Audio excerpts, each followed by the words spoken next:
Nahinto si Ara sa harap ng malaking gate ng mansion. Huminga siya ng malalim. Pilit pinapakalma ang kanyang mabilis na tibok ng puso. Mula sa kanyang kinatatayuan, parang isang malaking kastilyo ang dambuhalang bahay na iyon sa Makati. May mangga matataas na pader at lunti ang hardin.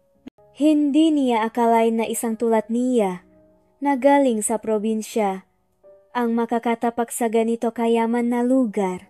Kaya mo yan, Ara, bulong niya sa sarili. Para kay mama, nanginginig ang kamay niya nang pindutin ang intercom. Isang malalim na boses ng babae ang sumagot at pagkatapos ng ilang sandali, bumukas ang gate. Nagpakita ng sementadong daan patungo sa pangunahing pinto. Naglakad si Ara. Bawat hakbang ay mabigat. Dala-dala ang kanyang lumang maleta at isang puso na puno ng pag-asa at pangamba. Pagpasok niya sa loop, sumalubong sa kanya ang lamig ng aircon at ang amoy ng mahaling pabango at sariwang bulaklak. Ang interior ng bahay ay parang galing sa magazine. Matatayog na kisame, manggalumang pinta sa dingding at kinangang marmol. Napaawang ang bibig ni Ara. Hindi ito katulad ng bahay na nililinis niya sa Cebu. Ito ay isang palasyo. Isang matandang babae, ang tagapamahala ng bahay, ang lumapit sa kanya at magalang siyang binati. Ipinaliwanag niya ang gagawain ni Ara at ipinakita ang kanyang magiging silid. Simple lang, pero malinis at may sariling banyo. Isang luho na hindi niya naranasan sa kanilang bahay sa probinsya. Pagkatapos ay dumiretso siya sa kusina kung saan may naghihintay na mainit na kape at tinapay. Niyakap niya ang sarili, nilalamig. Pero hindi lang sa aircon kundi sa takot na rin. Ito na ang simula ng bago niyang buhay. Ang pag-asa niya na makakatulong siya sa kanyang pamilya ang nagbibigay sa kanyang lakas. Kinuha niya ang kanyang cellphone at nagdial. Hello ma? Sa kabilang linya, narinig niya ang mahinang boses ng kanyang ina. Ara, anak, kumusta ka diyan? Napapikit si Ara. Hindi niya kayang sabihin ang lahat ng nararamdaman niya. Okay lang po ako ma, maganda ang bahay. Mababait po sila. At nakakuha na po ako ng advance payment. Narinig niya ang pag-ubong ng kanyang ina. Salamat sa Diyos, anak. Kailangan na kailangan natin yan.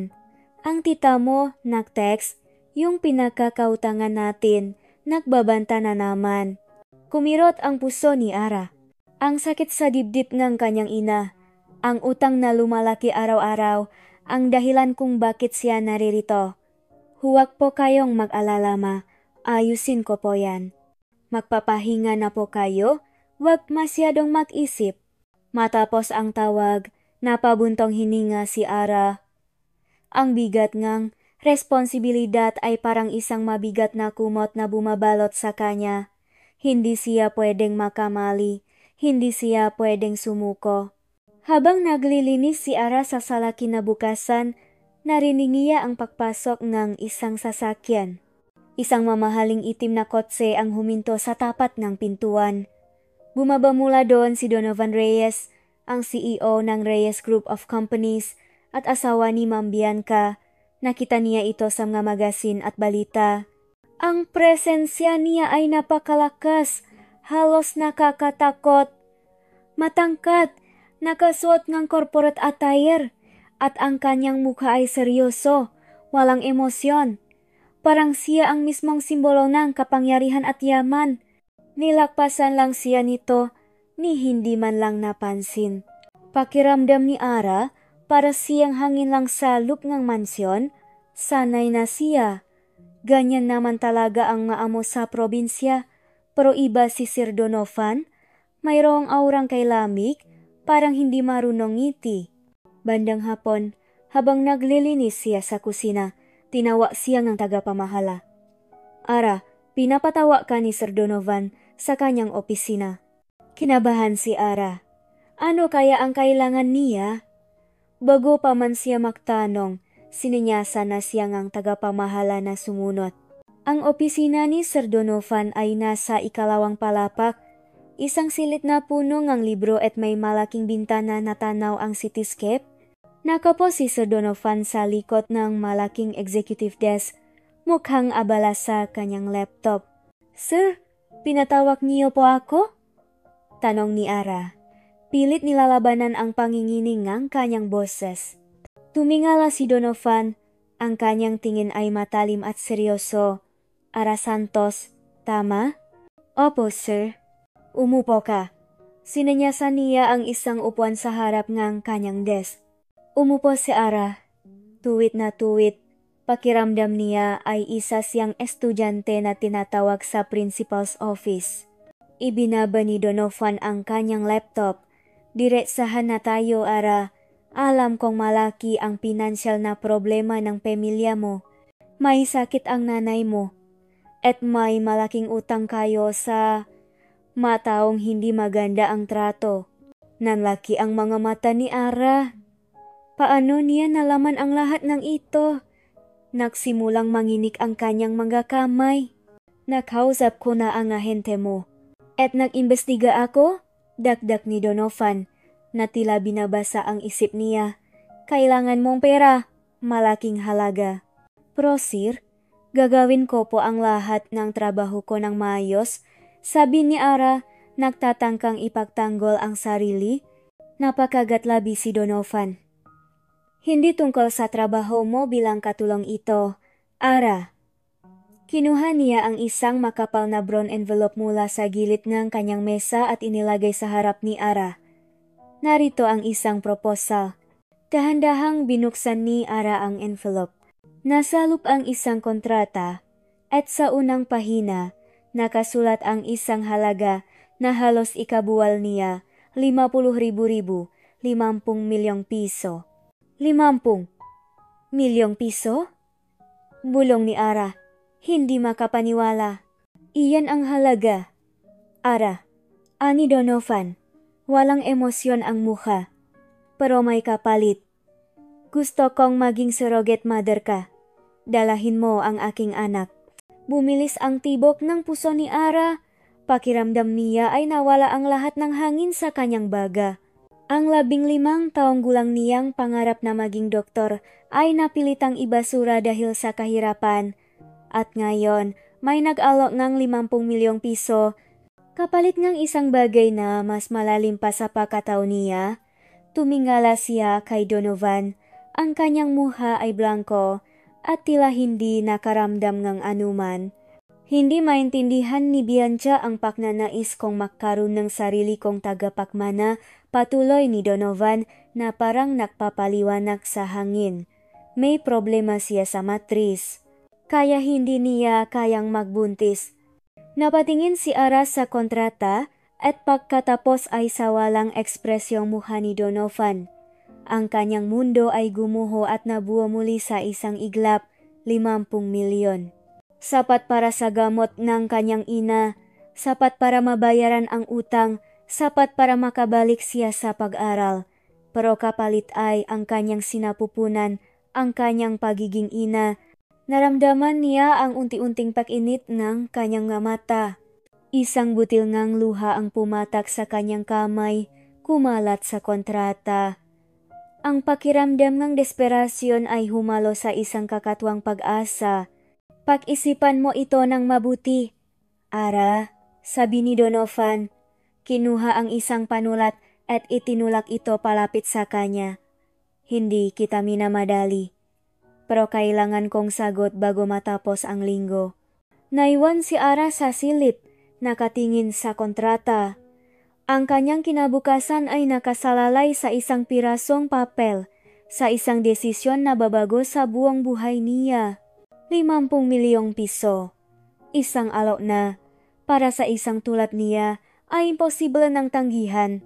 Nakaupo si Donovan sa kanyang executive chair. Walang imik na nakatitik sa screen ng kanyang laptop, ngunit ang kanyang isip ay malayo, nasa isang babaeng may matang puno ng takot at pag-asa, si Ara Santos. Kitang-kita niya ang panginginingang makamay nito nang hawakan ang kontrata. Nakita niya ang isang butil ngang luha na pumatak sa papel. Hindi niya inisip na makipag-usap pa kay Ara. Ang desisyon ay nasa kamay na nito. Mula sa kanyang pananaw, ito ay isang simpleng transaksyon. Kailangan ni Ara ng pera para sa kanyang pamilya at kailangan niya ng isang tagapakmana para sa kanyang imperyo. Perpektong tugma. Ngunit isang katanungan ang bumabagabag sa kanya. Bakit parang may kakaiba sa magamatangang babae? Hindi ito simpleng takot o pag-asa, kundi isang halo ng matinding desperasyon na tila humahamon sa mismong pagkataon nito. Inalis ni Donovan ang mainiisip na iyon. Hindi ito mahalaga. Ang mahalaga ay ang resulta. Gabi na nang dumating si Bianca. Kagayang dati, hindi man lang sila nag-usap sa hapagkainan. Si Bianca ay nasa kabilang dulo ng mahabang mesa, abala sa kanyang cellphone habang umiinom ng wine. Si Donovan naman ay nasa kabilang dulo, kumakain ng tahimik. Mayaman sila mag-asawa pero sa hapagkainan, para silang dalawang estranghero na nagbahagi lang ng isang bubong. Hinikpitan ni Donovan ang kanyang hawak sa kutsara. Hindi ganito ang pinangarap niyang pamilya. Naalala niya ang kanyang lolo Luis na nagutos sa kanya bago ito namatay.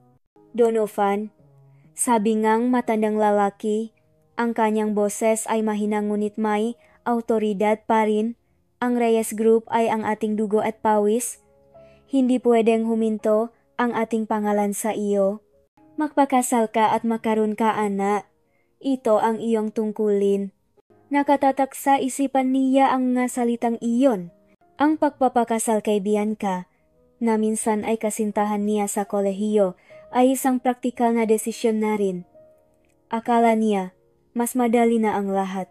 Ngunit ang 2 taon nilang pagtatangka na magkaroon ng anak ay nauwi sa wala. Naalala niya ang sinabi ng doktor. May problema sa matris ni Maang Bianca. Napakalit ng sansa na makbuntis siya.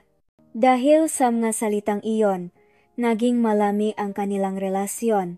Hindi niya na makita si Bianca bilang isang kaparehas sa buhay, kundi isang kaparehas sa negosyo na hindi na niya kailangan. Hindi ka ba nagsasalita? Tanong ni Bianca, na nagpaputol sa kanyang pag-isip. Walang galang ang tono nito. Anong gusto mong pag-usapan? Balik tanong ni Donovan. Ngumisi si Bianca, hindi umabot ang ngiti sa kanyang nga mata. Wala. Sabi ko lang, nakakabingi ang katahimikan. Nagpatuloy sila sa pagkain ng tahimik. Ngunit nang matapos si Bianca, hindi ito umakyat sa kanilang kwarto. Kinuha niya ang kanyang handbag at nagtungo sa library. Naging ugali na ni Bianca ang magtago sa library sa gabi. Kadalasan, iniisip ni Donovan na nagbabasa lang ito. Ngunit ngayong gabi, may kakaibang pakiramdam siyang nararamdaman. Nagtungo si Donovan sa library, na kunwaring may kukunin na libro. Nakita niya si Bianca, nakatalikot sa kanya, may kausap sa telepono. Hindi pa. Kailangan nating maghintay pa? Bulong ni Bianca. Huwag kang masyadong excited. Huwag kang gagawangang habang hanggat hindi ako nagsasabi. Nagtago si Donovan sa likod ng isang estanteng ng libro na natiling tahimik. Hindi niya kilala ang boses ng kausap ni Bianca. At mas lalo siyang nagulat nang marinig niyang magsalita si Bianca. Ang kanyang boses ay puno ng galit at put na hindi niya nakikita sa bahay. Donovan Reyes? Akala niya ay kaya niya akong kontrolin? Hindi pa niya alam kung ano ang mangyayari sa kanya. Magsisimula pa lang ang laro. Kumunot ang noo ni Donovan. Anong laro ang sinasabi ni Bianca? Anong pinaplano nito? Tahimik na umalis si Donovan sa library at umakyat sa kanilang kwarto. Hindi niya alam kung ano ang nangyayari, ngunit may malakas na pakiramdam siya na may mali. Hindi niya pwedeng pabayaan lang. Nang marinig niya ang pagbukas ng pintong library at ang pag-ayat ni Bianca sa itaas, na kunwari siyang tulok. Humiga siya sa koma. Nagisip. Pagpasok ni Bianca, dumiretso ito sa banyo. Ito ang pagkakataon niya. Dahan-dahan siyang bumangon mula sa kama at kinuha ang handbag ni Bianca. Mahusay ang pagkakagawa ang handbag. Mukhang mamahalin. Dahan-dahan niyang sinimulan na halungkatin ito. Nakita niya ang lipstick, ang kanyang wallet, at ang kanyang cellphone na nakalagay sa isang gilid. Ngunit nang hawakan niya ang bulsa sa loop, may naramdaman siyang isa pang bagay, isang pangalawang cellphone. Mas luma, pero gumagana pa rin. Nanginginig ang kanyang kamay nang hawakan niya ito. Hindi ito ang phone na ginagamit ni Bianca sa publiko. Bakit kailangan niya ngang isa pa? Binuksan niya ang phone at nakita ang isang series ng text messages. Nang biglang, narinig niya ang pag-click NK, pinto enegram banyo, natapos na si Bianca. Napatigil si Donovan, ang phone sa kanyang kamay. Hindi pa niya nabubuksan ang nga mensahe. Naramdaman niya ang malamig na hangin mula sa pintuan ng banyo habang lumabas si Bianca, nakasuot ng pajama. Donovan, tanong ni Bianca, ang kanyang boses ay tila nagulat. Gising ka pa? Biglang bumilis ang tibok ng puso ni Donovan, at alam niya na nasa malaking gulo na siya. Walang imik na lumabas si Ara mula sa opisina ni Sir Donovan. Ang brown envelope na naglalaman ng kontrata at ang halagang 50 milyong piso ay mahigpit na nakahawa sa kanyang kamay. Naririnig pa rin niya ang bawat salita ni Sir Donovan, ang malamig at diretsahang boses nito. Ang kanyang puso ay kumakabog ng malakas at ang kanyang isip ay naglalakbay pabalik sa isang mas simpleng panahon. Naalala niya ang kanyang mga pangarap. Isang araw, magiging doktor siya. Magagamot niya ang kanyang ina, ang kanyang makababayan sa probinsya. Pero ang pangarap na iyon ay gumuho nang makasakit ang kanyang ina at lumaki ang kanilang utang. Pinili niyang iwan ang pag-aral. Humanap ngang trabaho bilang katulong, basta't makatulong sa pamilya. Nagsisisi ba siya? Hindi. Ang pamilya niya ang lahat sa kanya. Ngayon, may bagong pagpipilian. 50 milyong piso. Isang halaga na magpapabago sa buhay nilang lahat. Hindi na niya kailangang mag-alala sa ospital, sa mga gamot, sa pagbabanta ng nga maniningil ng utang, makakaroon ng bagong buhay ang kanyang pamilya. Ngunit may kapalit. Isang buhay na hindi kanya. Isang buhay na magpapabago sa kanyang katawan, sa kanyang pagkatao. Naglakad siya patungo sa kanyang maliit na kwarto. Kinabukasan, hindi siya makatulog. Bawat pagpihit niya sa kama, pumapasok sa isip niya ang muhangang kanyang ina, ang maputing mukha nitong may bahid ng pagod at sakit. Narinig niya ang boses ng kanyang kapatid na nangangamba sa lumalaking utang. Napabangon siya at nilapitan ang maliit na larawan ng kanyang pamilya na nakapatong sa bedside table. Sina mama, papa, at ang kanyang dalawang nakababatang kapatid. Nakangiti silang lahat sa larawan. Ang ngiti na iyon ang nagbigay sa kanya ang lakas. Ang ngiti na iyon ang nagtulak sa kanya na gawin ang lahat, kahit anong kapalit. Kaya ko, Toma, bulong niya sa larawan, para sa inyo. Kinabukasan, tanghali na, at naririnig niya ang ngatunong ni Zina Mansion. Kinuha niya ang kanyang cellphone at nagdial. Sumagot ang kanyang kapatid na babae, si Aling Nena. Hello, Ate Ara? Nena, may sasabihin ako sa iyo. Ang kanyang boses ay nanginginig. Nakuha ko na ang solusyon sa problema natin. Magkakaroon na pera para kay mama at sa utang. Narinig niya ang pakbuntong hininga ni Nena. Talaga ba, ate? Paano? Nang-advance ako. Pagsisinungaling ni Ara. Malaki ang advance. Kailangan ko lang magtrabaho ng mas matagal dito. Hindi niya kayang sabihin ang buong katotohanan. Hindi pa ngayon. Pero huwag kang mag-alala. Magiging maayos ang lahat. Nakinig siya sa pahinga nga patit. Sa tunog ng pag-asa sa boses nito. Hindi niya pwedeng sirain ang pag-asa na iyon. Ang desisyon ay malinaw. Maya-maya pa, tinawa siyang tagapamahala. Ara, pinapatawa ka ni Attorney Ramos. Naghihintay siya sa library. Nanginginig ang kanyang matuhot habang papunta siya sa library. Nakita niya si Donovan na nakaupo sa kanyang desk at sa tapat niya ay isang matangkad at seryosong abogado. May dala itong briefcase. Ang hangin sa silid ay napakalamig. Halos nagyelo. Good morning, Ara. Bati ni Attorney Ramos. Ang kanyang boses ay formal. Nakpasya ka na ba? Tumingin si Ara kay Sir Donovan. Nakatingin din ito sa kanya. Ang kanyang nga mata ay walang emosyon, tulad ng dati. Parang naghihintay lang ito ng sagot bilang isang negosyante na naghihintay ng huling desisyon sa isang transaksyon. Huminga si Ara ng malalim. Opo, sir. Payak po ako. Walang pagbabago sa ekspresyon ni Donovan. Magaling. Sabi lang nito. Inilata ni Attorney Ramos ang isang bagong kontrata sa mesa. Narito ang updated na kontrata. Pakibasa ito ng mabuti. May mga karagdagang probisyon tungkol sa privacy, sa mga medikal na paingat, at sa iyong mga karapatan.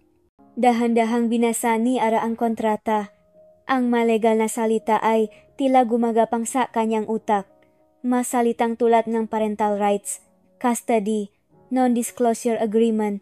Naramdaman niya ang malamig na tinta sa kanyang magaliri habang binubuklat niya ang bawat pahina. Ang bawat clause ay parang isang kawat na humihigpit sa kanyang lig. Ngunit sa bawat higpit, nakikita niya ang mukhang kanyang ina na gumagaling, ang ngiti niyang nakapatit. Nang makarating siya sa huling pahina, inabot sa kanya ni Attorney Ramos ang isang ballpen. Handa ka na ba, Ara? Nangingini ang kanyang kamay habang hawak niya ang panulat. Hindi ito isang ordinaryong pirma. Ito ay pirma na babago sa kanyang buong buhay. Ito ay pirma na makbibigay ngang pag-asa sa kanyang pamilya, ngunit magtatago ngang isang malaking lihim sa kanyang puso. Isinulat niya ang kanyang pangalan. Bawat letra ay punong bigat at pag-asa. Ara Santos. Nang matapos siya, kinuha ni Donovan ang kopyang kontrata. Salamat, Ara, sabi niya. Ngunit wala pa ring emosyon ang boses. Tumayo si Ara. Pakiramdam niya ay nabawasan ang ilang libong kilo sa kanyang balikat, pero may bago namang bigat sa kanyang puso. Habang papalabas siyang library, nakita niya si Bianca Montejo na nakatayo sa dulo ang pasilyo. Nakatingin ito kay Donovan at pagkatapos ay bumaling ang tingin nito kay Ara. Isang mabilis, halos hindi mahahalata, ngunit may ngiti sa malabi ni Bianca. Isang ngiti na hindi may paliwanag ni Ara. Hindi ito ngitian na tuwa. Hindi rin ito ngitian na pagunawa. Ito ay isang ngiti na may bahid ng pagtatago, ng isang bagay na mas malalim at mas madilim. Nagpatuloy si Bianca sa paglakad palayo. Ang kanyang likod ay tuwid at elegante. Iniwan si Ara na nakatayo doon. Ang puso ay puno ng pangamba. Anong ibig sabihin ng ngiting iyon? May alam ba si Bianca na hindi niya alam? O isa lang itong likas na reaksyon sa isang bagay na labis niyang ikinagulat?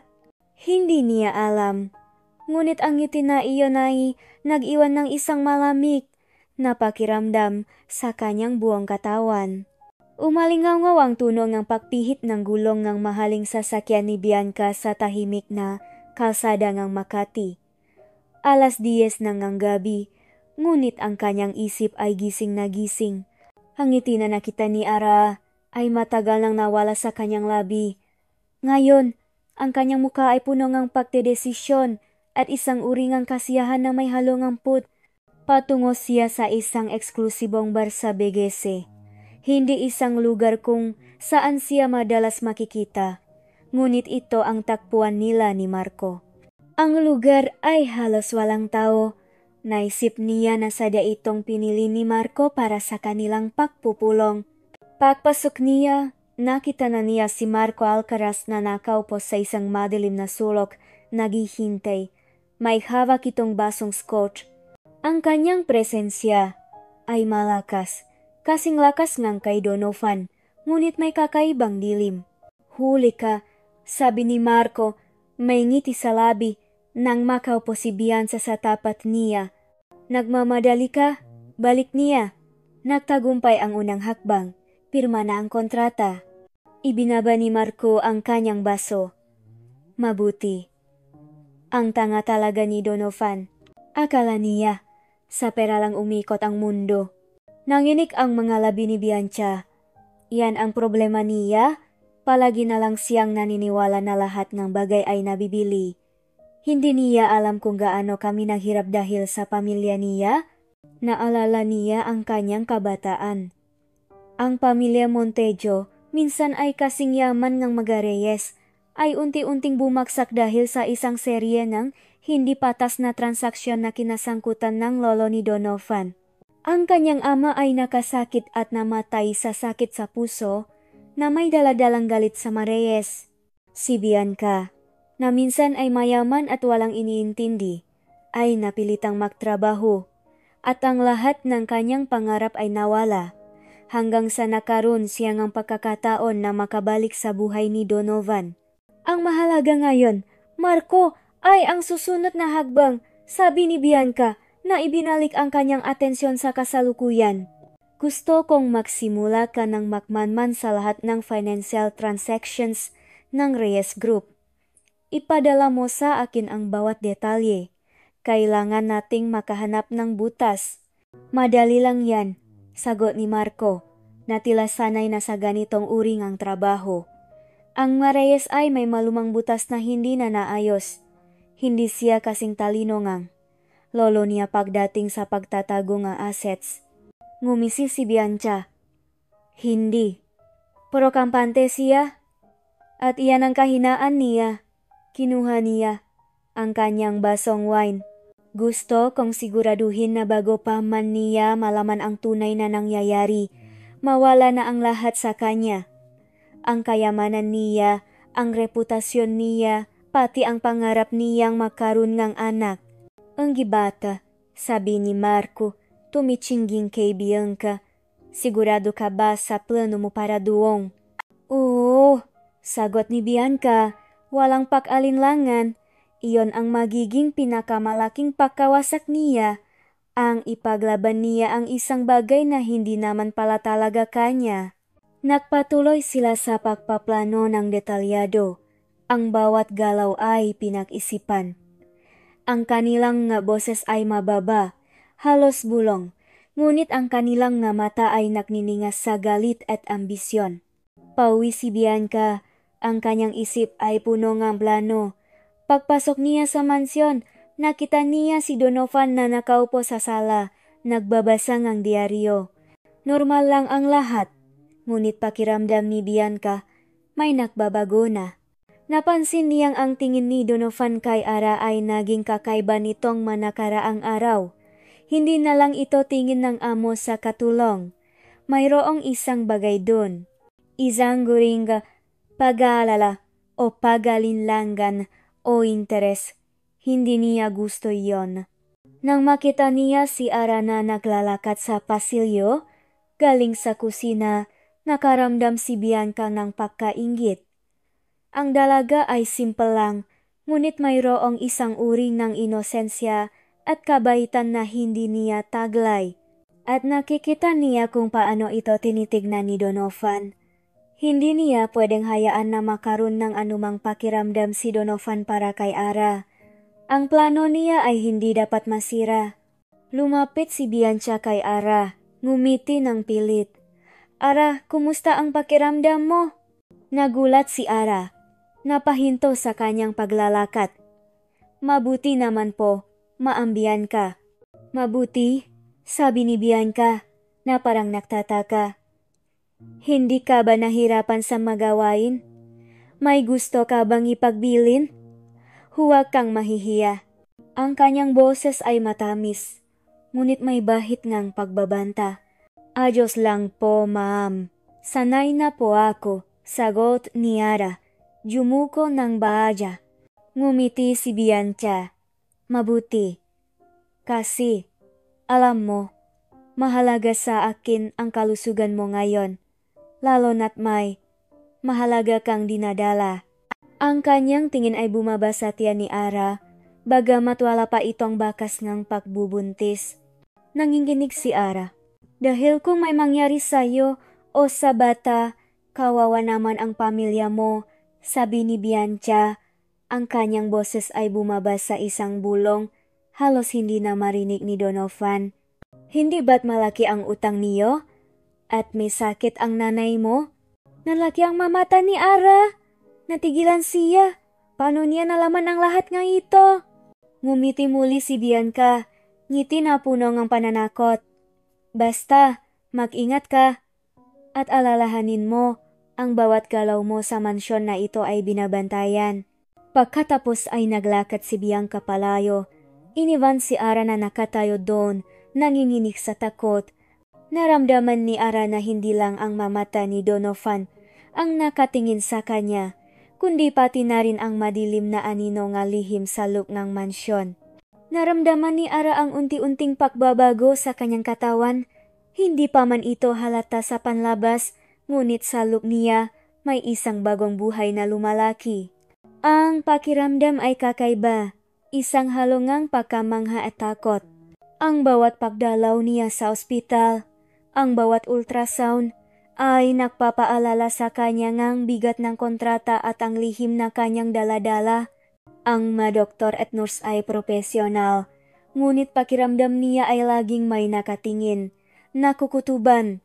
Bumalik siya sa mansyon matapos ang isa sa kanyang mga appointment. Ang malaking bahay ay tila mas lalong lumaki sa kanyang paningin, puno nga anino at lihim. Simula nang pirmahan niya ang kontrata, naging mas maingat siya sa bawat galaw niya. Ang banta ni Ma'am Bianca ay hindi niya malimutan. Ang bawat galaw mo sa mansyon na ito ay binabantayan. Ang masalitang iyon ay nagpaalala sa kanya na isa lamang siyang pawn sa isang malaking laro. Isang hapon, habang naglilinis siya nga magabintana sa study room, may narinig siyang basak na tunog mula sa hardin.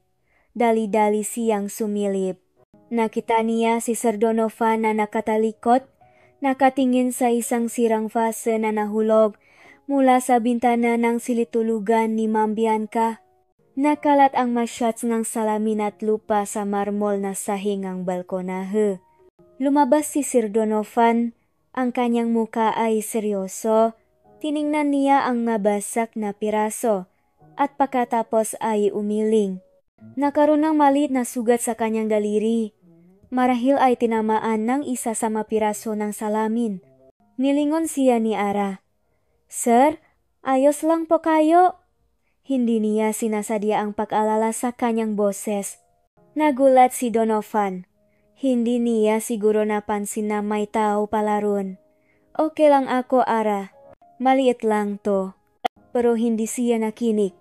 Kumuha siya ang isang maliit na tuwalya at nilapitan si Donovan. Bigyan niyo po ako ang first aid kit, sir. Kailangan po nating linisin yan. Naalangan si Donovan, ngunit ibinaba niya ang kanyang kamay. Kinuha ni Ara ang first aid kit mula sa kusina at dahan-dahang nilinis ang sugat ni Donovan. Ang kanyang madaliri ay bahagyang nanginginig. Ang balat ni Donovan ay mainit at naramdaman niya ang matitinding tingin nito sa kanya. Salamat, Ara, sabi ni Donovan. Ang kanyang boses ay mas malambot kaysa karaniwan. Walang anuman po, sir, sagot ni Ara at umiwas ng tingin. Ang pagkakalapit nila ay nagdulot ng kakaibang init sa kanyang pisngi. Simula nun, napansin ni Ara ang ilang pagbabago sa mansyon. Mas madalas nang manatili si Sir Donovan sa bahay. Minsan, nakikita niya itong nakatayo sa bintana, tahimik na nagmamasid sa hardin, malalim ang iniisip, hindi na rin ito kasing lamig tulad ng dati. Minsan, Magbibigay ito NG simpleng good morning o salamat na may bahid NG niti sa labi. Ang bawat malit na kilos ay nagdulot NG pakalito kay Ara. Ang lalaking nagalok sa kanya ng 50 milyong piso ay hindi lang pala isang robot na puro negosyo. Isang hapon, habang abala si Ara sa pag-ayos ngang mabulaklak sa living room, nakarinig siyang ingay mula sa hardin. Naglakad siya patungo sa bintana at nakita si Sir Donovan na nakikipaglaro sa anak ng hardinero, isang batang lalaki na mga 6 na taong gulang. Binato ni Donovan ang bola at ang bata naman ay tumatakbo at tumatawa. May ngiti sa labi ni Donovan, isang tunay na ngiti. Hindi ang pilit na ngiti na nakikita niya kapag may kliyente ito. Ang kanyang nga mata ay naknininga sa tuwa at nakita niya ang isang bahagingang kanya na hindi niya inakalang umiral, ang bahagingang isang ama. Kumirot ang puso ni Ara. Ang lalaking ito, na hinahangat ang isang anak na hindi niya kaya, ay mayroong malalim na pagnanais na maging isang ama. Nakaramdam siyang awa at isang kakaibang pag-unawa kung nasaan man ang kanyang anak. Sana ay maramdaman nito ang pagmamahal ng isang ama. Ngunit hindi lahat ng pagbabago ay para sa ikabubuti. Naging mas masungit si Ma'am Bianca. Ang bawat mali na pagkakamali ni Ara ay nagiging dahilan ng kanyang pagsiga. Kung minsan, maririnig niya ang malakas na pagtatalo ni Ma'am Bianca at Sir Donovan sa itaas, na pagkatapos ay susundan ng malamig na katahimikan sa bahay. Isang gabi, habang naglilinis si Ara sa kusina, nakarinig siya ng malakas na tunog ng pagbagsak mula sa itaas. Pagkatapos ay narinig niya ang boses ni Ma'am Bianca na malakas na nagsisigaw, sinundan ng boses ni Sir Donovan na pilit itong pinapakalma. Hindi ko na kaya ito, Donovan. Ang lahat ng ito, kasalanan mo, sigaw ni Bianca. Ano ba ang sinasabi mo? Tanong ni Donovan. May bahid ng pakabigla sa boses. Ang lahat ng pinagdaanan ko, lahat ng pangungutya ng pamilya mo. Akala mo ba hindi ko naririnig ang lahat ng sinasabi nila sa akin? Nawala akong silbi dahil hindi ako makapagbigay ng anak sa iyo. Biglang bumalik ang lamig sa boses ni Donovan. Huwag kang makunwari na ikaw ang biktima dito, Bianca. Hindi na narinig ni Ara ang kanilang pag-usap. Ngunit naramdaman niya ang bigat ng tensyon sa hangin. Ang mansyon na ito ay hindi lamang isang tirahan. Ito ay isang kulungan ng lihim, nga kasinungalingan. At siya, si Ara, ay nasa gitna ng lahat ng ito. Bumaba si Ma'am Bianca, ang kanyang muha ay pamumula sa galit, ang kanyang mamata ay nanlilisik. Nakita niya si Ara sa kusina, at ang galit nito ay biglang napunta sa kanya. Ikaw! Sigaw ni Bianca. Ang kanyang boses ay tila isang matalim na kutsilyo. Bakit gising ka pa? Wala kang ginagawa kundi magtago at makinig. Isa kang walang kwentang katulong. Napayuko si Ara. Hindi makasagot. Naramdaman niya ang pananakit ng kanyang dibdib. Bakit ba ganito ang turing sa kanya ni Ma'am Bianca? Ma'am, naglilinis lang po ako. Pilit niyang sabi. Naglilinis? Tumawa si Bianca, isang mapait na tawa. O nakikinig sa mapag-usap na nga mo. Akala mo ba hindi ko napapansin ang lahat ng tingin-tingin niyo ni Donovan? Ang lambingan niyo sa likod ko? Nanlaki ang mamata ni Ara. Maham, hindi po totoo yan. Talaga ba? Ngumisi si Bianca. Ang kanyang nga mata ay nangniningas. Kung ganun, bakit mo ako tinititigan na parang alam mo ang lahat ng bagay? Hindi nakasagot si Ara.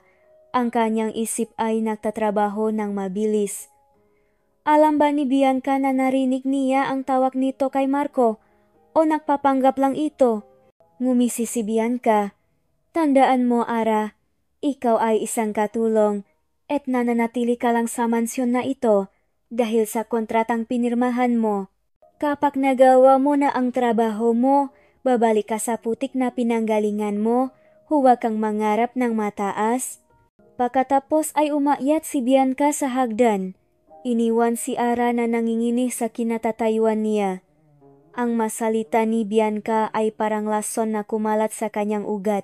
Ang inosenteng pangarap na magkaroon ng pamilya ay biglang naging isang sumpa.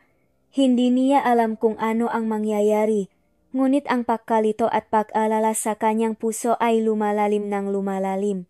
Hindi pa rin maalis sa isipan ni Donovan ang pangalawang cellphone ni Bianca.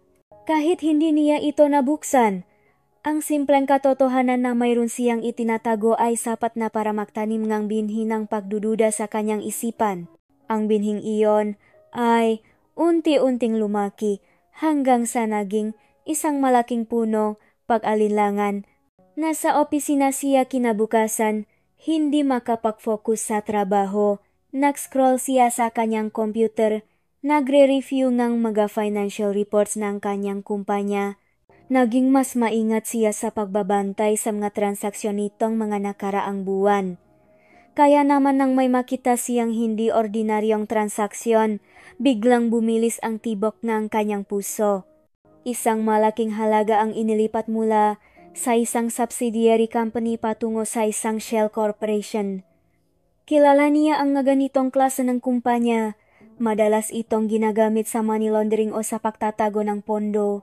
Ang nagulat sa kanya ay ang pangalan na nag-apruba sa transaksyon, Bianca Montejo Reyes. Nanlaki ang mata ni Donovan. Hindi ito malinaw. Hindi niya maintindihan. Bakit kailangang ilipat ni Bianca ang ganoong kalaking halaga sa isang kumpanyang hindi niya alam? Nang simulan niya itong saliksikin, natuklasan niya na ang Shell Corporation ay may kaugnayan sa isang lumang kaibigan ni Bianca na bigla ang yumaman. Ang pangalan nito ay hindi niya kilala, ngunit ang pangalan na iyon ay may kaugnayan sa isang taong lalong nagpagulo sa kanyang isipan, Marco Alcaraz. Nanginig ang kanyang makamay. Si Marco Alcaraz, ang kanyang karibal sa negosyo, at ngayon, ayon sa impormasyon, ay may koneksyon sa kanyang sariling asawa. Ang kanyang pagdududa ay hindi na isang binhi. Ito ay isang gubat. Pag-uwi ni Donovan sa mansyon, huli ng gabi. Nakita niya si Bianca sa living room, nagbabasa ng isang magazine. Ang presensya ni Bianca ay parang isang bagyo na naghihintay at hindi na siya matatakasan. Bianca, bati niya, ang kanyang boses ay malamig at seryoso. Kailangan nating mag-usap. Tumingala si Bianca. Ang kanyang ekspresyon ay walang bahid ng pag-alala. Tungkol saan? Sa pag-alis mo ngang panukala ko sa board. Hindi, sabi ni Donovan, at inilapak niya ang kanyang briefcase sa mesa. Tungkol sa paglipat mong pondo mula sa Reyes Group sa isang kumpanya na hindi pamilyar sa akin, sa Solstice Corporation. Biglang nagbago ang ekspresyon ni Bianca. Ang kanyang muka ay pumuti at ang kanyang mamata ay nanlilisik sa galit. Paano mo nalaman? Hindi iyan ang tanong, Bianca. Ang tanong ay bakit? At ano ang koneksyon mo kay Marco Alcaraz? Tumayo si Bianca at tumawa siya ng malakas, isang tawa na hindi umabot sa kanyang mamata. Donovan, nagiging paranoid ka na. Ang transaksyon na iyon ay para sa isang investment na hindi ko pwedeng ipaalam sa iyo. Para ito sa ating kinabukasan. Huwag mo akong lokohin, Bianca. Alam ko ang lahat. Ang tawag sa iyo sa cellphone mo, ang koneksyon mo kay Marco, akala mo ba itanga ako? Para sabihin ko sa iyo, Donovan, sabi ni Bianca, ang kanyang boses ay bumalik sa isang malamig na tono. Ikaw ang may kasalanan. Wala ka ng pakialam sa akin. Ang tanging nasa isipan mo lang ay ang pag-aaruga ng isang anak. Kaya huwag mo akong sisihin kung humanap ako ng iba. Nanginig si Donovan sa galit. Iba? Si Marco? Ang taong gustong sirain ang pamilya ko? Tama na, sigaw ni Bianca. Lagi na lang siyang nandiyan para sa akin, Donovan. Lahat ng pangangailangan ko ay nasisiyahan niya, hindi tulad mo. Napabuntong hininga si Donovan. Ang lahat ng ito ay dahil sa pera, di ba? Ang lahat ng ito ay isang laro para sayo? Hindi. Sabi ni Bianca, hindi tungkol sa pera, hindi tungkol sa kapangyarihan, tungkol ito sa paghihiganti. Para sa aking pamilya, para sa aking ama na nasira dahil sa pamilya mo. Napakunot ang nuni Donovan. Anong sinasabi mo? Hindi mo naiintindihan, tumawa si Bianca. Ang akala mo ay ikaw ang hari ng mundo na ang lahat ng bagay ay nabibili. Pero may mga bagay na hindi mo pwedeng bilhin. At iyan ang pagmamahal ko, at iyan ang paghihiganti ko. Habang nagtatalo sila, nakita ni Donovan si Ara na naglalakad sa pasilyo. Tiningnan niya si Ara at pagkatapos ay bumaling ang tingin nito kay Donovan na mayroong isang uringang pag-alala sa kanyang nga mata. Agad na nagsalita si Bianca. Tingnan mo, bakit lagi siyang nandiyan? Nakikinig. Tinitingnan ka niya na parang may karapatan siya. Biglang ganalito si Donovan. Ano ang sinasabi mo? Huwag mong sabihin na hindi mo napapansin. Donovan, sabi ni Bianca, ang kanyang tinik ay mapanukso. Ang pagtingin mo sa kanya, ang mangiti niyo. Akala ko ba'y gusto mo lang siya bilang surrogate mother? Mukhang iba na ang gusto mo, mukhang nagiging seryoso ka na sa katulong mo. Nag-init ang ulo ni Donovan. Huwag mong idamay si Ara dito. Bianca, walang kinalaman ang bata dito. Walang kinalaman? Ngumisi si Bianca. Tignan mo lang Donovan, tignan mo kung paano mo babayaran ang lahat ng ginawa mo.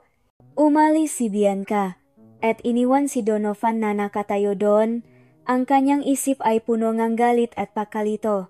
Hindi niya maintindihan ang lahat. Ang paghihiganti, ang paglipat ng pondo, ang koneksyon kay Marco. Ang lahat ay isang malaking puzzle. Umakyat si Donovan sa kanyang library. Sa isang sulok ng silid, may isang maliit na kabinet na puno ng lumang papeles. Ito ay ang lihim ng pamilya. Hinanap niya ang isang file na may kaugnayan sa pamilya Montejo at Reyes. Nang buksan niya ito, nakita niya ang isang lumang sobre na may sulat kamay ng kanyang lolo Luis. Binuksan niya ito at nagsimulang basahin. Ang sulat ay nagsasabi tungkol sa isang kasunduan sa pagitan ng pamilya Reyes at Montejo noong nakaraan.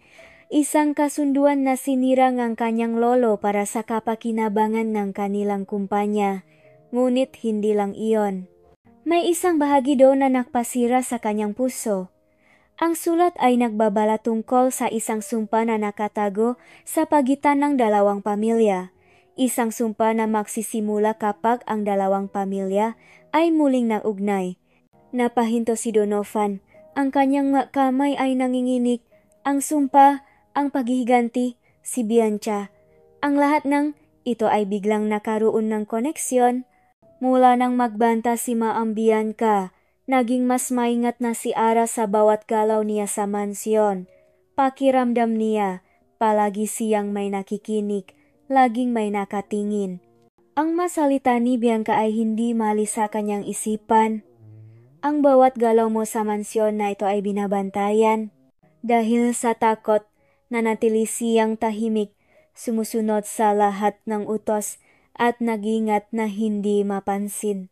Ang bigat ng lihim sa kanyang puso ay lumaki pa ng lalo siyang makakita ng kakaibang kabaitan kay Sir Donovan.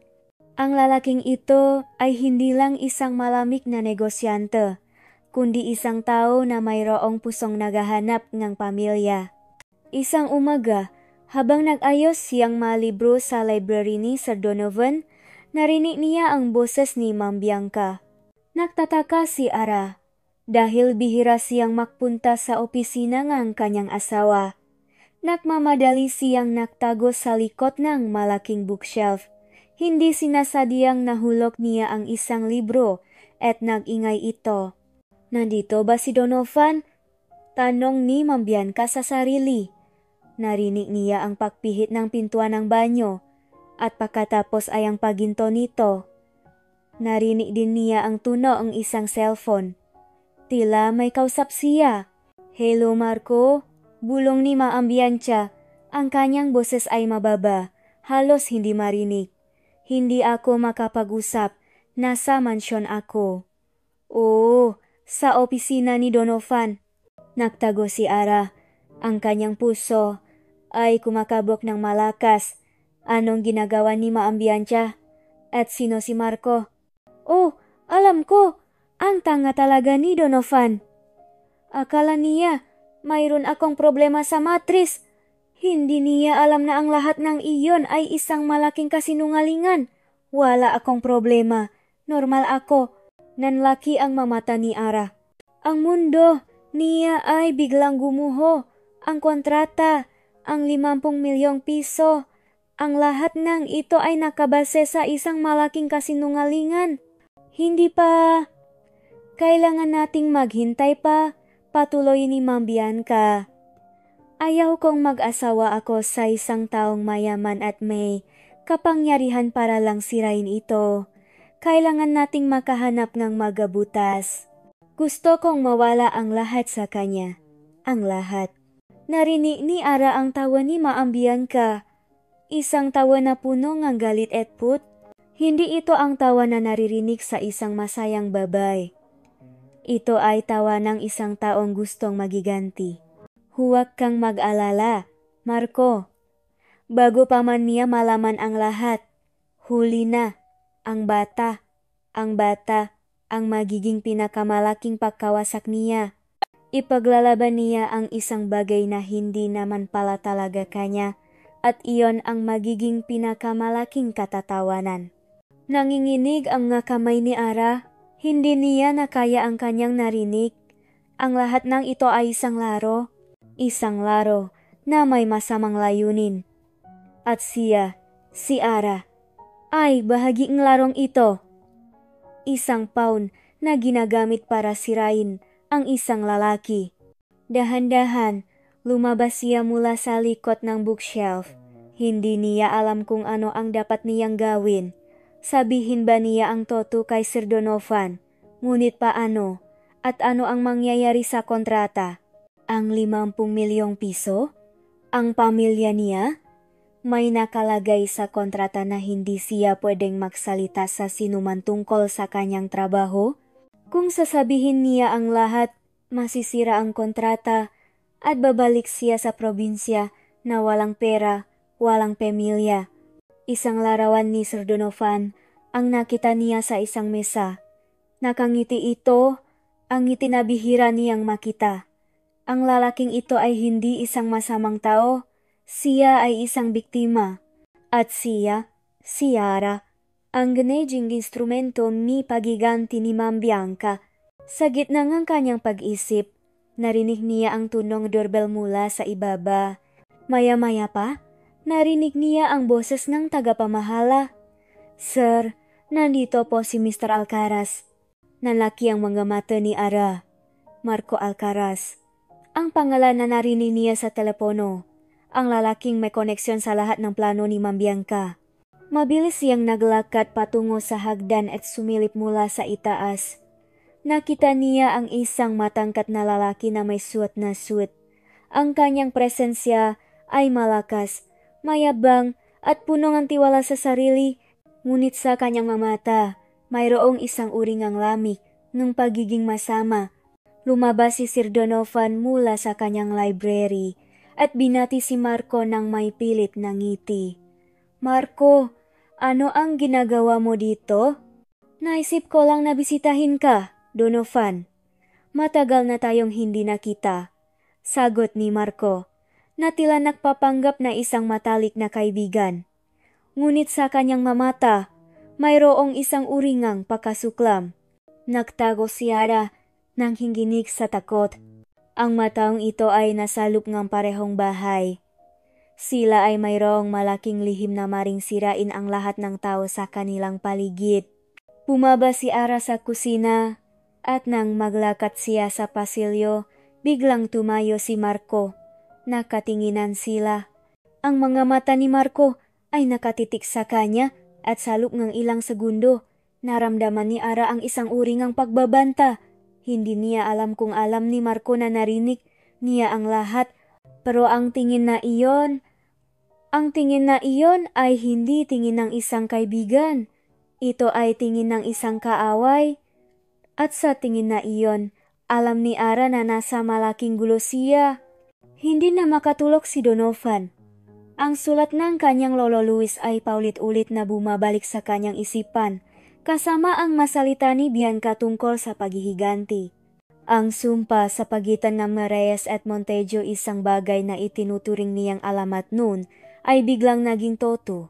Ang lihim na paglipat ng pondo, ang koneksyon kay Marco, ang lahat ay nakaroon ng kahulugan. Ang kanyang kasal ay hindi pag-ibig kundi isang instrumento ng paghihiganti. Mabilis siyang kumilos. Kinabukasan, agad niyang tinawagan ang kanyang private investigator.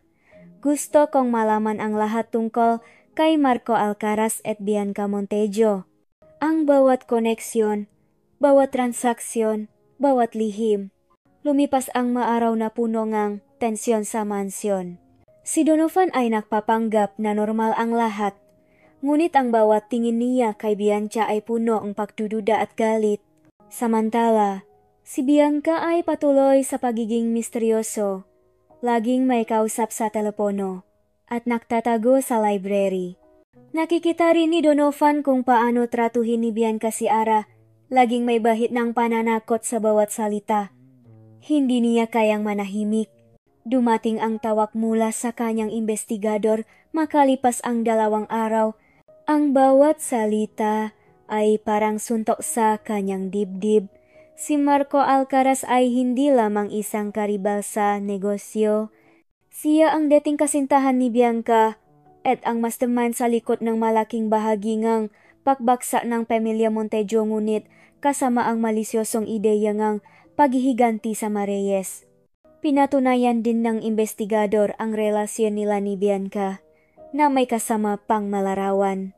Ang pinakamasakit sa lahat ay ang detalye tungkol sa infertility ni Bianca.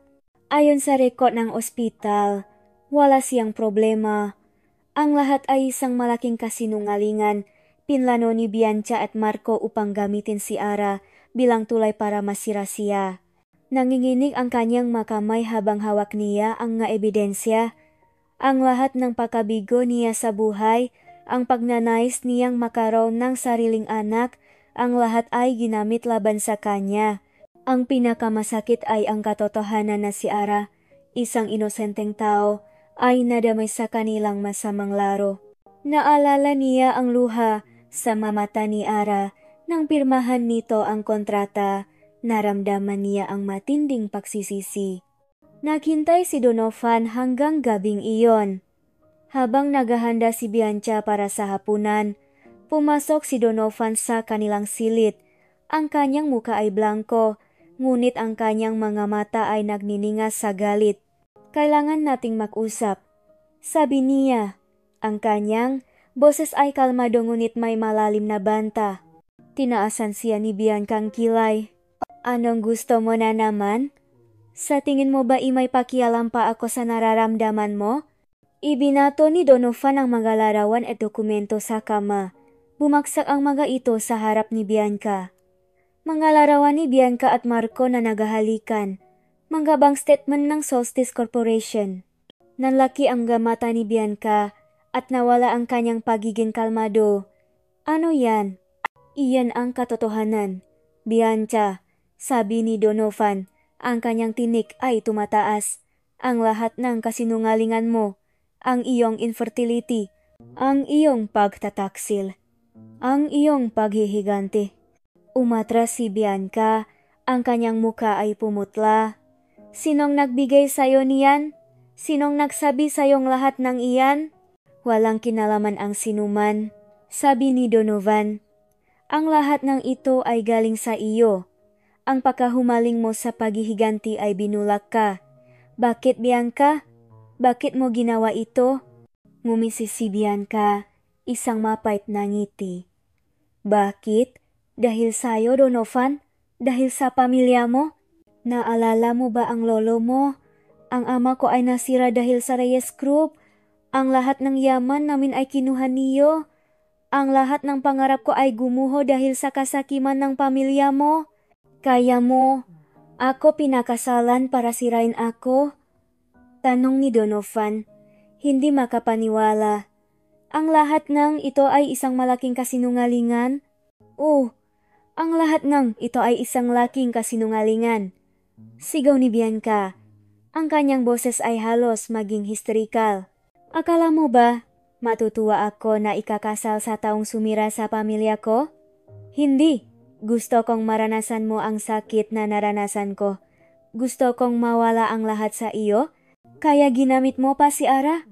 Tanong ni Donovan. Ang kanyang boses ay halos walang emosyon. Ginamit mo ang isang inosenteng babae para sa masamang plano mo. Tumawa si Bianca, isang masakit na tawa. Si Ara? Siya ang susi sa lahat. Siya ang magiging pinakamalaking pagkawasak mo. Akala mo ba'y madali lang sirain ang isang lalaking tulad mo? Hindi. Kailangan kong isang bagay na mas malalim. Isang bagay na hindi mo pwedeng bilhin. Isang bagay na hindi mo pwedeng kontrolin. Hindi ka na magtatago pa, Bianca, sabi ni Donovan. Huwag kang mag-alala. Magbabayad ka sa lahat ng ginawa mo. Biglang umaiyat ang luha sa mga mata ni Bianca. Huwag kang makunwari na ikaw ang biktima dito. Donovan! Ikaw ang nagtula sa akin na gawin ito. Ikaw ang naglagay sa akin sa sitwasyon na ito. Kung hindi mo ako pinakasalan, kung hindi ka naging napakayabang, hindi mangyayari ito. Sapat na, Bianca, sabi ni Donovan. Ang kanyang boses ay puno ng pakasuklam. Tapos na tayo. Nag-file na ako ng annulment. Ngumiti si Bianca, isang nakakatakot na ngiti. Annulment? Akala mo ba imadali lang iyan? Hindi pa tapos ang laban, Donovan. Marami ka pang hindi alam. Ang kanyang mamata ay nanilisik, puno ng babala. Lumabas si Donovan sa silid. Iniwan si Bianca na nag-isa. Ang kanyang puso ay puno ng sakit at galit. Ngunit sa gitna ng lahat ng ito, may isang bagay na malinaw. Kailangan niyang protektahan si Ara. Ang babaeng inosente na nadamay sa kanilang masamang laro. Ramdam na ramdam ni Ara ang pagbigat ng kanyang tiyan. 6 na buwan na ang nakalipas mula nang pirmahan niya ang kontrata. At bawat araw ay isang pagsubok. Naging masalimot ang pamumuhay sa mansyon. Ang tensyon sa pagitan ni Sir Donovan at Maam Bianca ay hindi na may tago. Paulit-ulit na bumabalik sa kanyang isipan ang masalitang narinig niya, ang malihim ni Bianca. Kung gaano kasuklam-suklam ang plano ni Bianca, ganon naman kalalim ang awa na nararamdaman niya para kay Sir Donovan. Isang gabi, habang nahahanda siya para matulog, naramdaman ni Ara ang isang matinding kirot sa kanyang puson. Napahawak siya sa tiyan at biglang bumilis ang tibok ng kanyang puso. Masakit. Hindi ito ang normal na pananakit na nararamdaman niya noon. Paulit-ulit ang kirot, nagiging mas matindi bawat minuto. Ma'am Cora! Tawag ni Ara sa tagapamahala ng bahay. Ang kanyang boses ay nangiinig. Ma'am Cora, manganganak na po yata ako.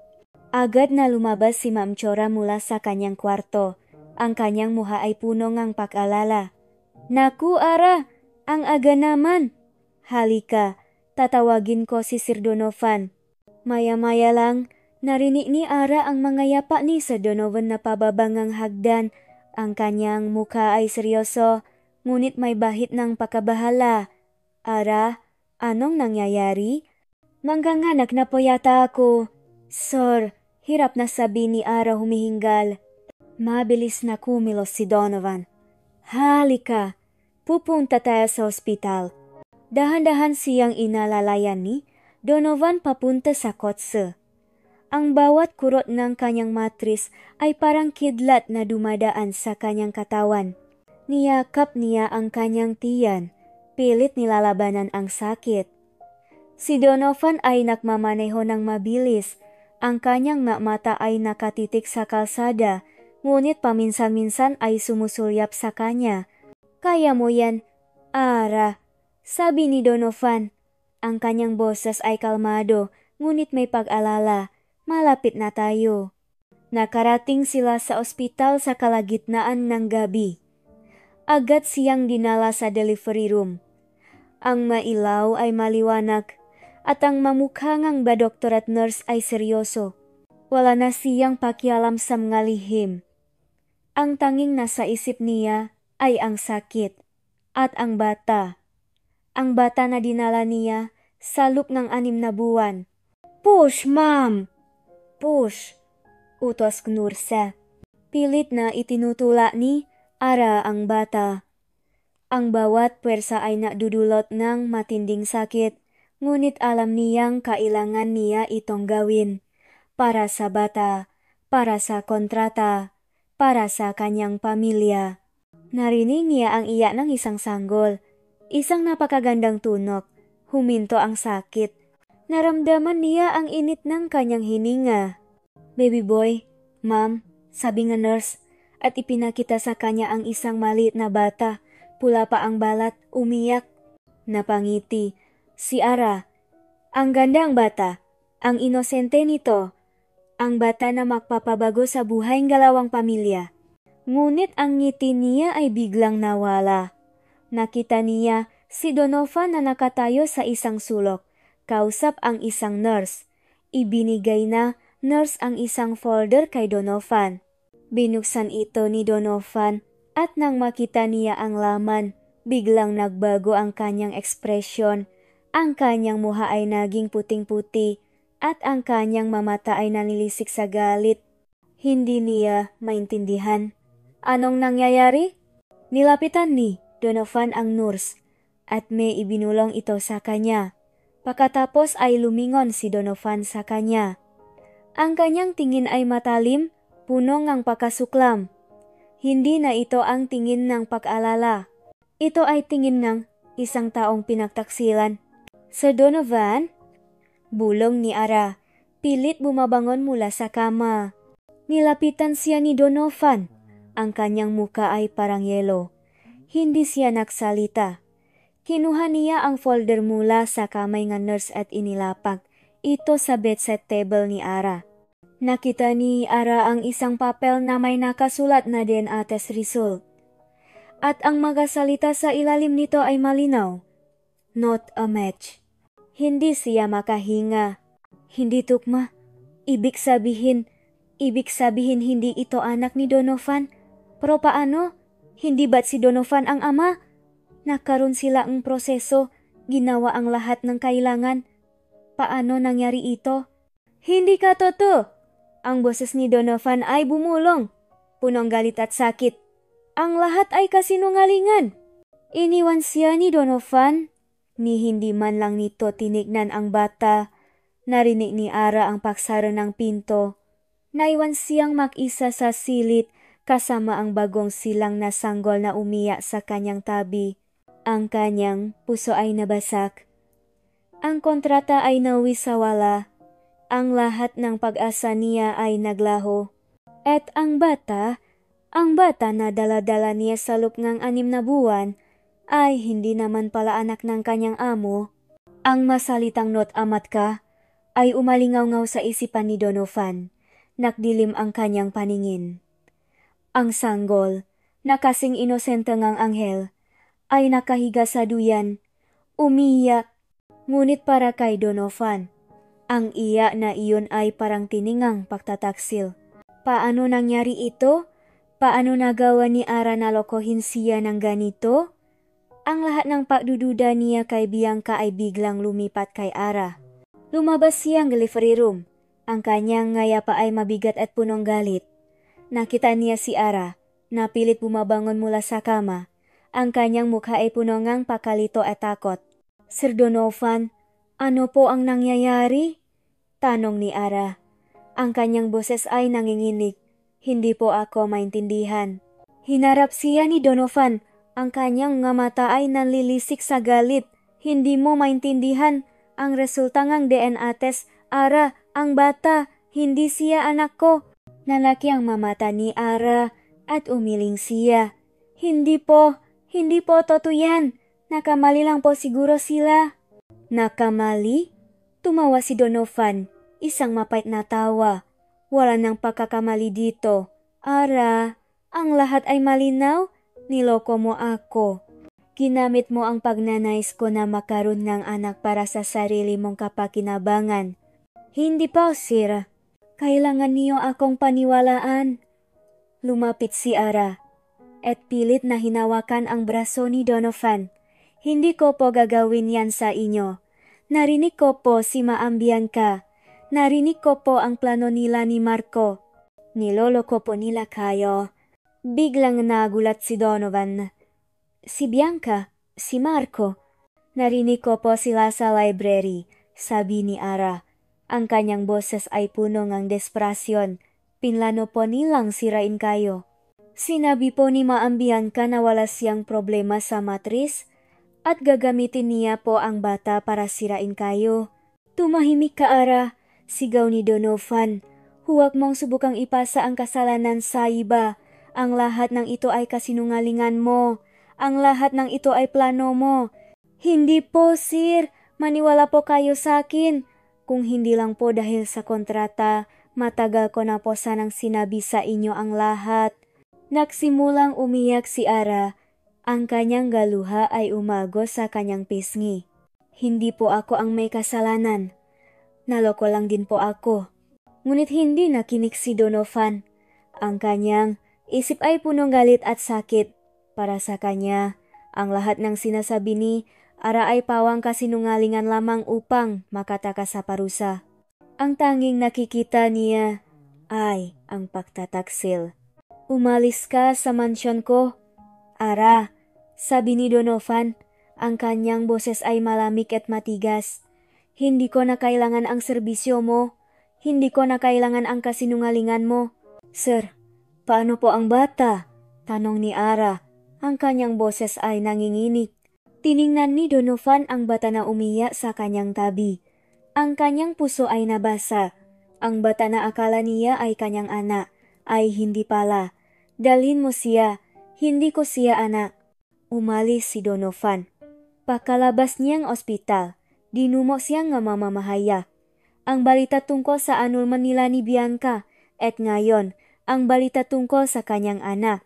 Sir Donovan, totoo po ba ang balita na iwalay na kayo ni Ma'am Bianca? Sir, may anak po ba kayo sa isang surrogate mother? Bakit po hindi ninyo ito kinikilala? Ang bawat tanong ay parang kutsilyo na tumusok sa kanyang puso. Ang kanyang reputasyon, ang kanyang pangalan, ang lahat ay nasisira. Ang kanyang pamilya, lalo na ang kanyang tita Elena, ay tumawag. Donovan, ano ba itong nangyayari? Ang lahat ng tao ay nagtatanong sa atin. Ang pangalan ng Reyes Group ay nasisira. Bakit mo ginawa ito? Hindi ko alam. Tita, bulong ni Donovan. Ang kanyang boses ay halos wala ng lakas. Hindi ko na alam ang lahat. Naramdaman ni Donovan na ang mundo ay bumagsak sa kanyang balikat. Ang pamilya niya ay nagdududa. Ang publiko ay nanghuhusga. Ang kanyang pagiging ama ay tinatanong. At ang babaeng pinakasalan niya ay isang traidor. Pumasok siya sa kanyang sasakyan at umalis. Ang kanyang isip ay punong galit at sakit. Ngunit sa gitna ng lahat ng ito, may isang bagay na malinaw. Kailangan niyang malaman ang totoo. Hindi siya pwedeng maging biktima lamang. Kinuha niya ang kanyang cellphone at tinawagan ang kanyang abogado. Attorney Ramirez, kailangan ko kayong makausap ngayon. Mayroon tayong malaking problema. Sir Donovan, ano po yung? Tanongin na abogado. Kailangan kong hanapin si Bianca Montejo at Marco Alcaraz, sabi ni Donovan. Ang kanyang boses ay puno ng determinasyon. Alamin ko ang katotohanan at sisiguraduhin kong pagbabayaran nila ang lahat ng ginawa nila. Ang lahat, walang pakiramdam na tiningnan ni Ara ang sarili sa salamin. Ang kanyang mukha ay maputla. Ang kanyang nga mata ay namamagamula sa walang humpay na pag-iyak. Hawak niya ang isang maliit na bag na naglalaman ng kanyang nga personal na gamit at ang isang bagong silang na sanggol ay mahimbing na natutulog sa kanyang bisik. Lumabas na siya ng ospital, ngunit hindi siya dinala sa mansyon.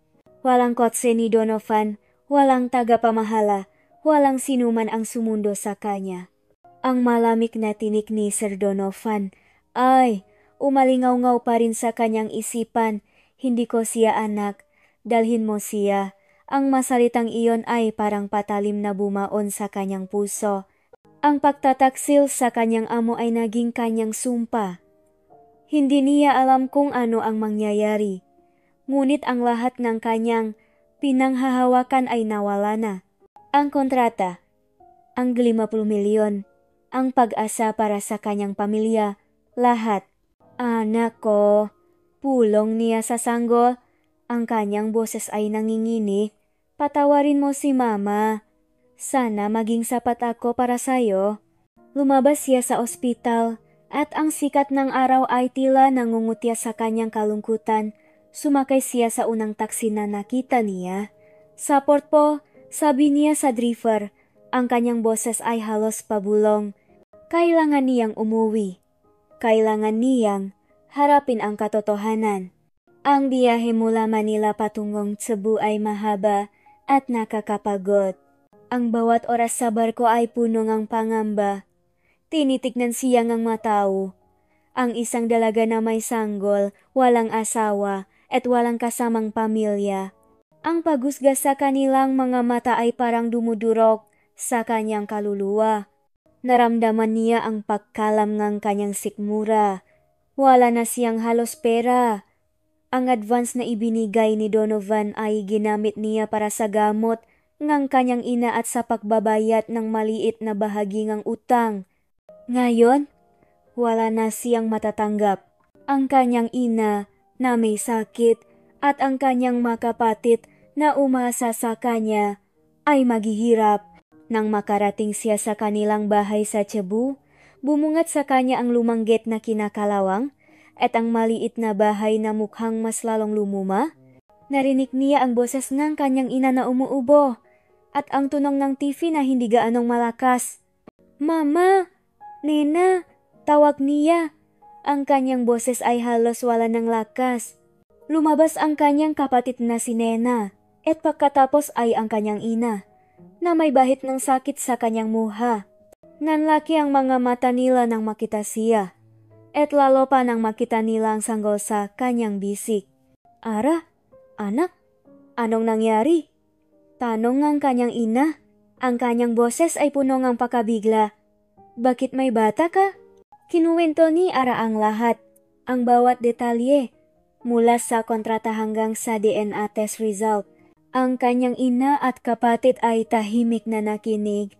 Ang kanilang mga mukha ay puno ng lungkot at pagkabigla. Hindi totoo yan, anak, sabi ng kanyang ina, lumuluha. Hindi ka kailanman magsisinungaling. Ngunit bago pa man sila matapos mag-usap, may malakas na katok sa pinto. Dalawang lalaki na may masasamang mukha ang bumungat.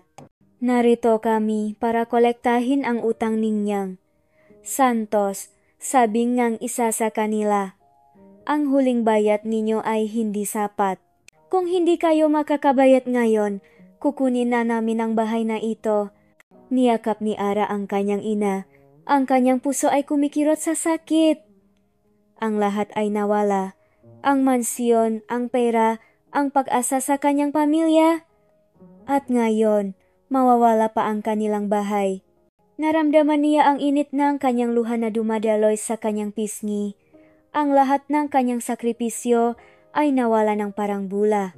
Niyakap niya ang sanggol at umiyak ng umiyak. Nasa labas ang mga lalaki, nagbabanta. Nasa loob ang kanyang ina at kapatid na umiyak. Ang kanyang mundo ay gumuho. Wala na siyang matatakbuhan. Wala na siyang matutulungan. Ang lahat ay nawala. Nang biglang, May kumatok sa likod ng pinto. Ito ay isang matandang baba, ang kapitbahay nila na may dalang malit na lalagyan ng pagkain. Ang kanyang pangalan ay Aling Tessie. Ara, anak, bakit kayo umiyak? Tumingin si Aling Tessie sa paligid, sa mga lalaki sa labas at sa umiyak na Ara. Lumapit siya kay Ara at nang makita niya ang sanggol, biglang namutla ang kanyang muha. Ara, bulong ni Aling Tessie. Anak, sino ang amang ang bata? Bago pa man makasagot si Ara, kinuha ni Aling Tessie ang isang lumang litrato mula sa kanyang bulsa. Ito ay isang lumang litrato, luma na at may bahit ng pakasira. Sa litrato, makikita ang isang batang babae na may kamukha ni Ara, kasama ang isang batang lalaki na may ngiti sa labi, kasama rin si Bianca sa likod na tila nagpapanggap na masaya. Ngunit ang pinakamahalaga sa lahat, ang batang lalaki ay mayroong napakalinaw na pagkahawig kay Donovan noong bata pa ito. At sa likod ng litrato, may nakasulat na pangalan. Isang pangalan na magpapabago sa lahat ng alam ni Ara. Galit, pagkalito, pagsisisi. Ito ang maemosyon na bumabalot kay Donovan matapos ang kinaharap na iskandalo. Hindi siya makatulog, hindi makakain. Ang tanging nasa isip niya ay ang paghahanap sa katotohanan. Ang kanyang abogado, si Attorney Ramirez, ay abala sa pakalap ng ebidensya laban kay Bianca at Marco. Ngunit sa puso ni Donovan, mayroon pa ring malaking butas, si Ara, ang inosenteng babae na pinahihinalaan niya. Sir, may nakuha po kaming video footage mula sa ospital, sabi ni Attorney Ramirez sa telepono. Napakalinaw po.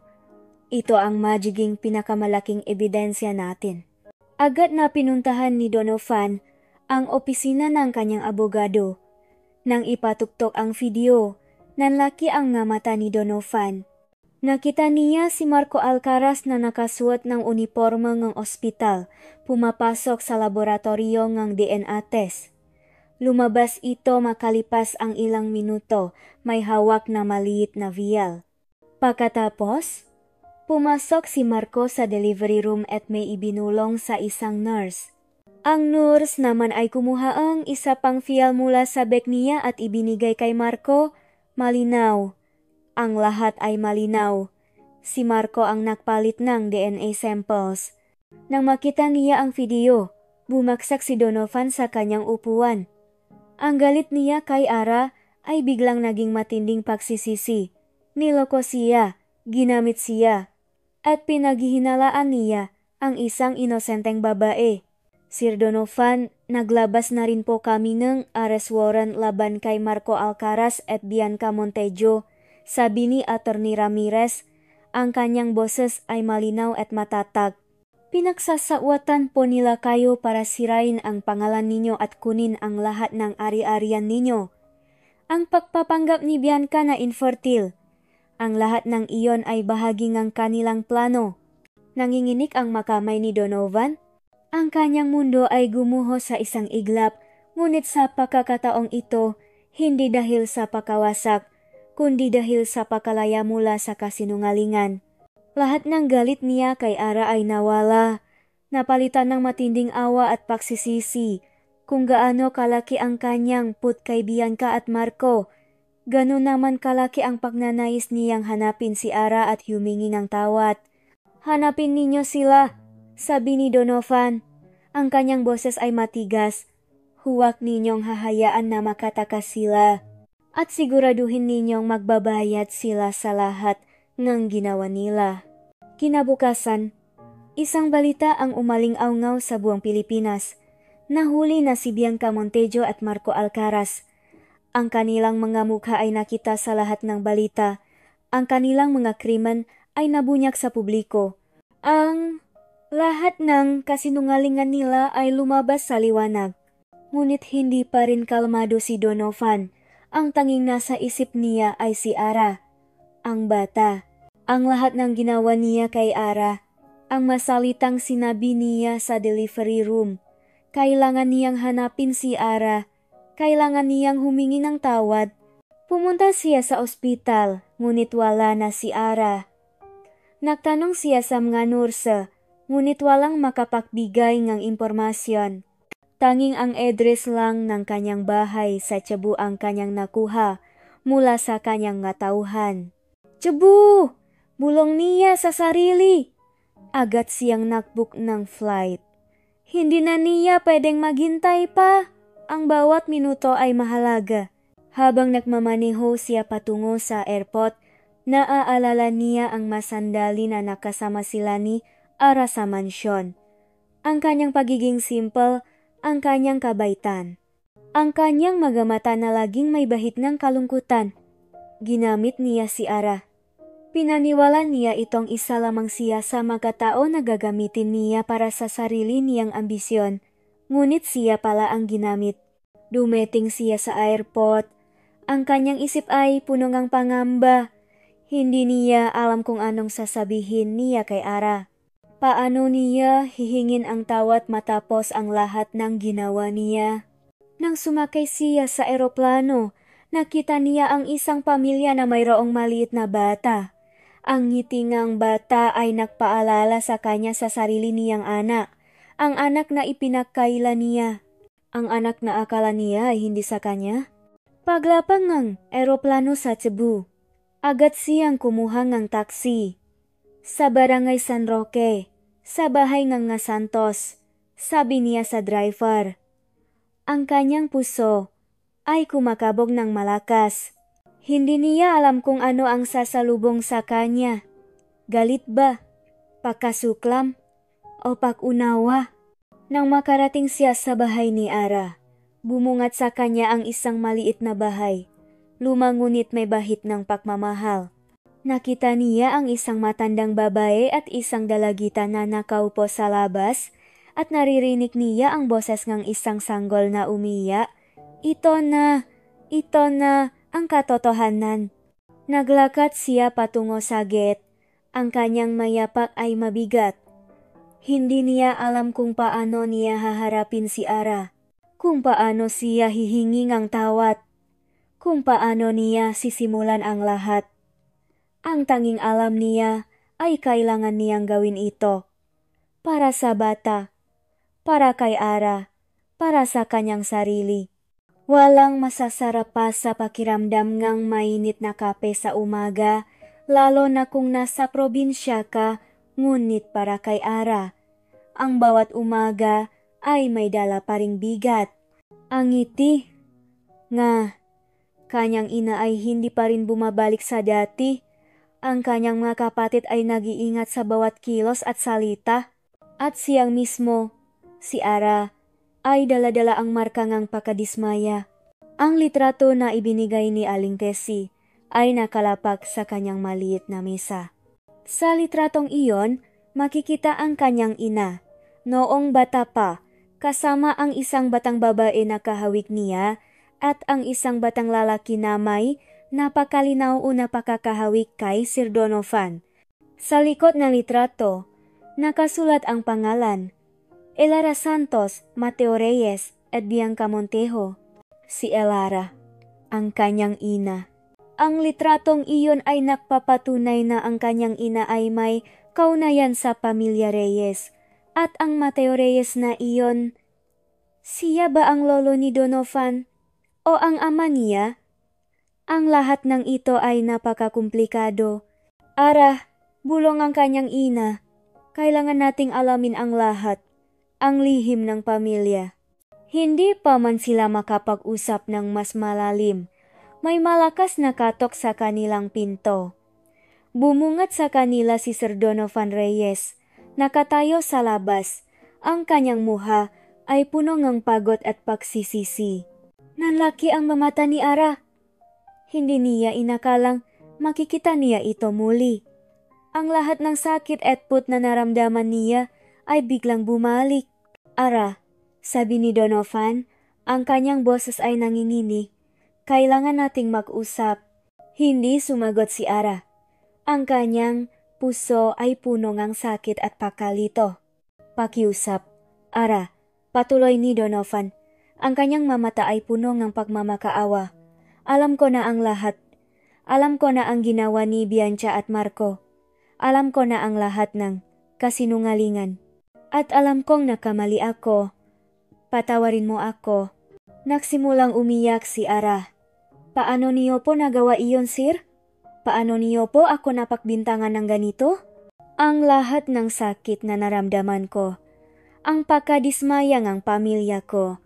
Lahat ng iyon ay dahil sa inyo. Alam ko, Ara. Alam ko, sabi ni Donovan at lumuhod ito sa harap niya.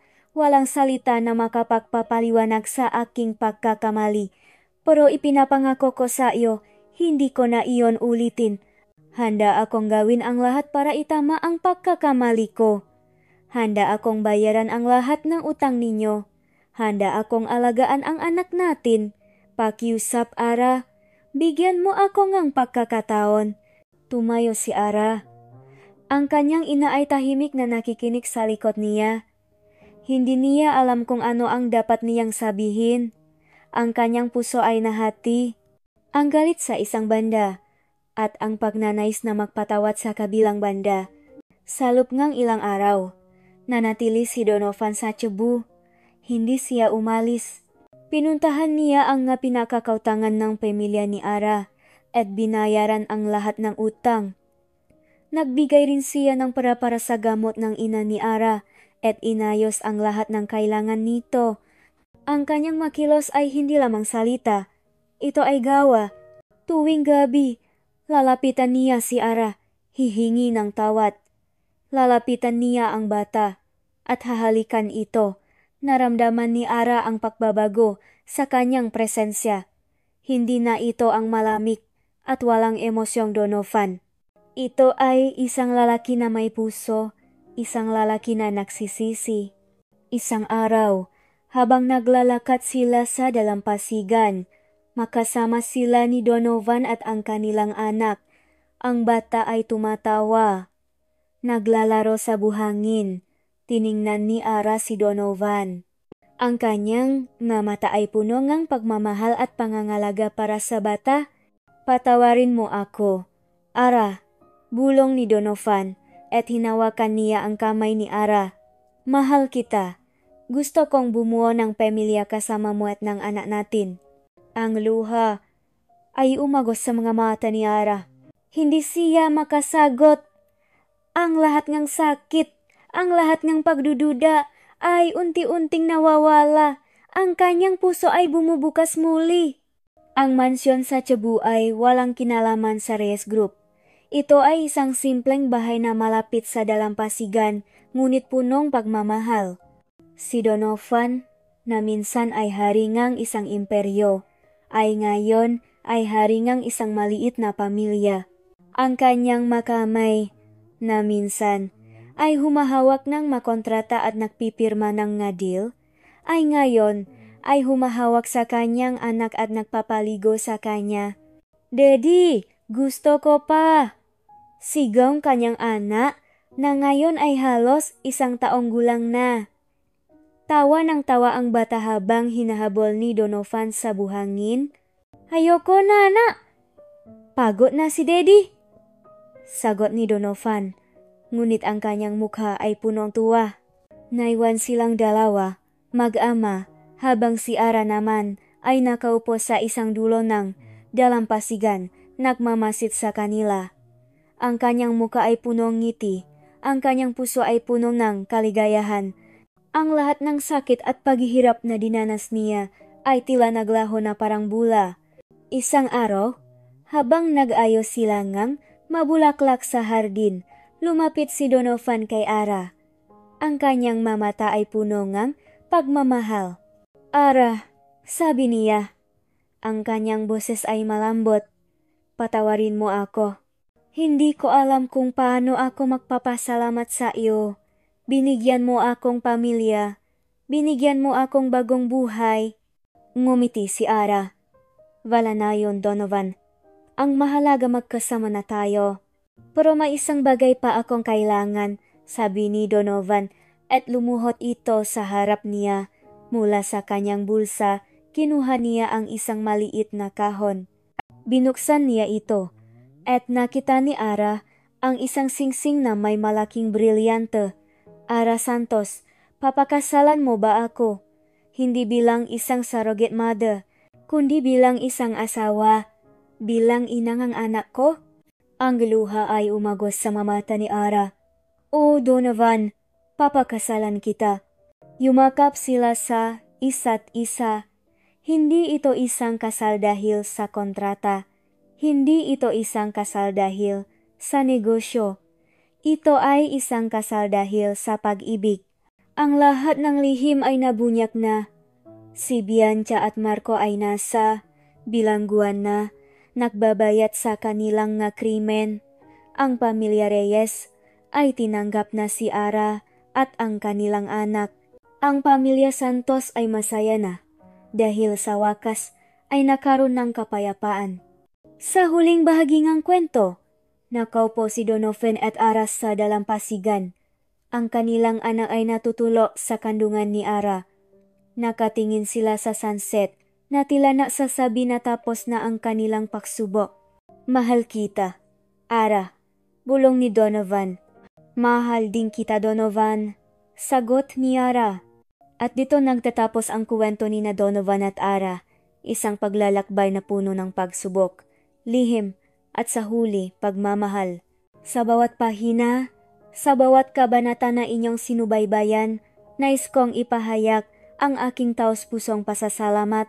Kayo, aming maminamahal na mambabasa at tagapakinig, ang puso at kaluluwa ang kontrata, ang inyong pagsuporta, pagsubaybay, at ang bawat emosyon na inyong ibinahagi sa aming mga karakter mula sa galit, pagkalito, hanggang sa kagalakan at pag-asa ay siyang nagbibigay buhay sa bawat salita.